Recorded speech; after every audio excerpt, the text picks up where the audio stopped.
mga kuryente. Ngayon, high-tech guys, bakal at simento na yung ginagamit. Nung araw, ito yung ginagamit. Kaya ganyan po sa diretso po siya. Yan, Parang poste. oh, yan nga yung poste parang dating ginagawang ano. Poste na Meralco, di ba? Bakal, simento na yung ginagamit eh. Ito ang kahoy, pag pinagabot siya, walang lalabas. Ito masilan. Pag pinagabot siya, parang lalabas na dakta. Ayun po siya, masilan.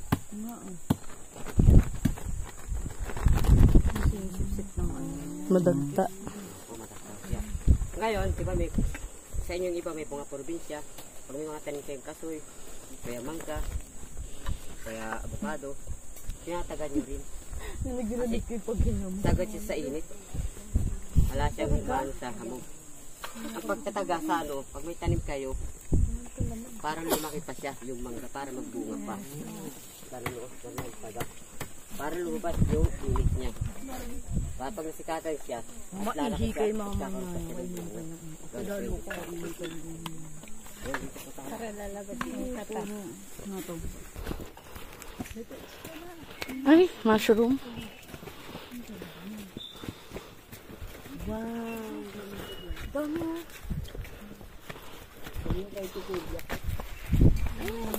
Kailangan mo natin sila.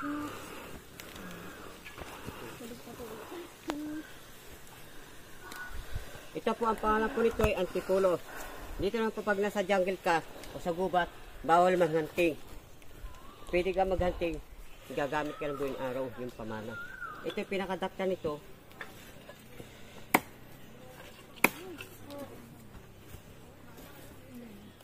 Ito siya. Ngayon mag-hiking ka sa gitna ng gubat, may makakita kang mapuno na maraming bunga. Kinakain ng sarsaring ibon, may maliit na ibon, malalaki.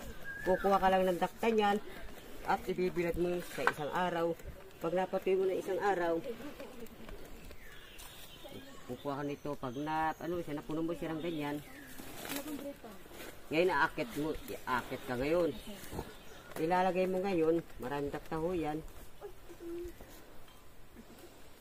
Ngayon pag dumapo yung ibon, kahit anong klaseng ibon ho siya dyan, didikit po siya. Hindi siya makakalipad dahil sa dakta niya.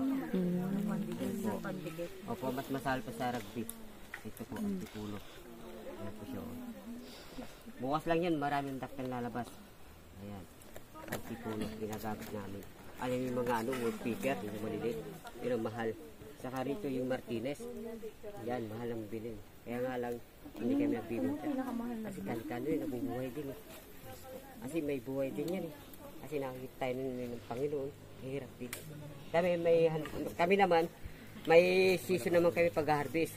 Ngayon, ang pwedeng harvestin ngayon, bayawak. Ang hindi pwedeng harvestin ngayon, yung wild chicken. Dahil marami na siyang anak at baboy ramo.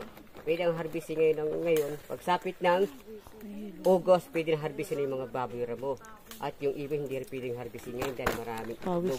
Kasi pag hinarvest mo yung kawawa, ala na sila magiging tatay. Hindi sila lalaki. Ala mag-aaral sa kanila. Ganun po kami season.